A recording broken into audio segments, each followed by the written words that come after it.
SBIR, a multi-billion-dollar federal program to fund America's most promising R&D startups. But what if the biggest reason for rejection has nothing to do with your technology and everything to do with your company structure? For example, taking on too much venture capital can make you instantly ineligible for many SBIR grants. The government doesn't check for you. You must self-certify your eligibility, and they make no exceptions for great ideas. We'll now break down the hidden eligibility traps in ownership, affiliation, personnel, and intent, so you can know if you actually qualify. Let's start with the basics. To qualify, you must be a small business concern. The most well-known rule is having 500 or fewer employees. That's wrong. That 500 employee count includes not just your company, but any affiliated companies as well. This is where businesses get tripped up. The SBA can consider a company affiliated, even if it's in a completely different industry. The NAICS codes don't matter. If you are the CEO of your startup and also a 450-person plant, your startup is likely ineligible. Their employees count as yours. Another trap.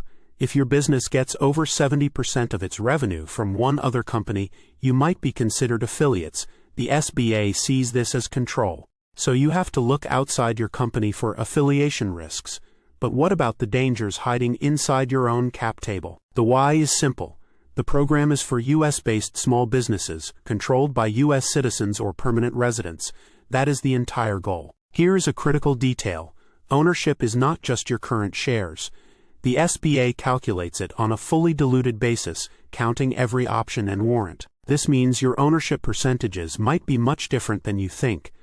That 45% VC ownership on paper could actually be over 50%. This would disqualify you from agencies like the NSF before they see your title page.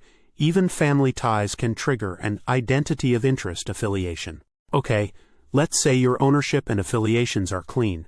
Are you safe? Not if your principal investigator has the wrong employment status. The principal investigator, or PI, must be primarily employed by your small business. That's a mathematical test, more than 50% of their work time. This is a major roadblock for university spinouts. A full-time tenured professor cannot serve as PI while maintaining their university job. The logic is that taxpayer money is funding R&D, and the key person driving it must be dedicated to the project's success, not just lending their name. So you need the right company structure and the right PI commitment. Now, let's talk about where the work gets done and by whom. The rules are clear. All SBIR-funded R&D must generally be performed in the United States.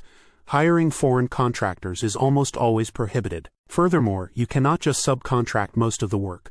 In Phase 1, your company must perform at least 2/3 of the research. This ensures the awardee is a true R&D business, not just a prime contractor shuffling papers while others do the real work. To make it more difficult, all these rules can have slight variations across the 11 different agencies.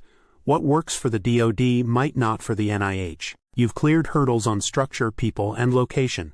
But the final and perhaps most misunderstood test is about your intent.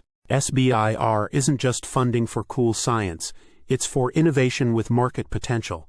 A strong commercialization plan is a core eligibility component. This means projects focused on short-term revenue, building a consulting practice, or launching an e-commerce site are not a fit. It must be deep R&D. Remember how you have to self-certify all of this, your ownership, your PI's employment, your affiliations? That signature carries immense weight. This isn't just rejection. Making false claims can mean repaying funds, being debarred from all future government grants, and even criminal charges. Even something as basic as being behind on your payroll taxes or having sloppy timekeeping records can get your costs disallowed during an audit. So the question is not just, is my technology good enough? It is my entire business structured and prepared to be compliant? Let's recap the hurdles. Ownership control on a fully diluted basis, non-obvious affiliation rules, strict PI primary employment, and a genuine intent for commercializing R&D. These are not suggestions, they are binary gates. You're either eligible or you are not. Addressing these issues before you write the proposal is the only way to avoid wasting hundreds of hours. This knowledge is your advantage. Before you go any further, perform an honest eligibility audit. Review your cap table, map your affiliations, and confirm your PI's status today.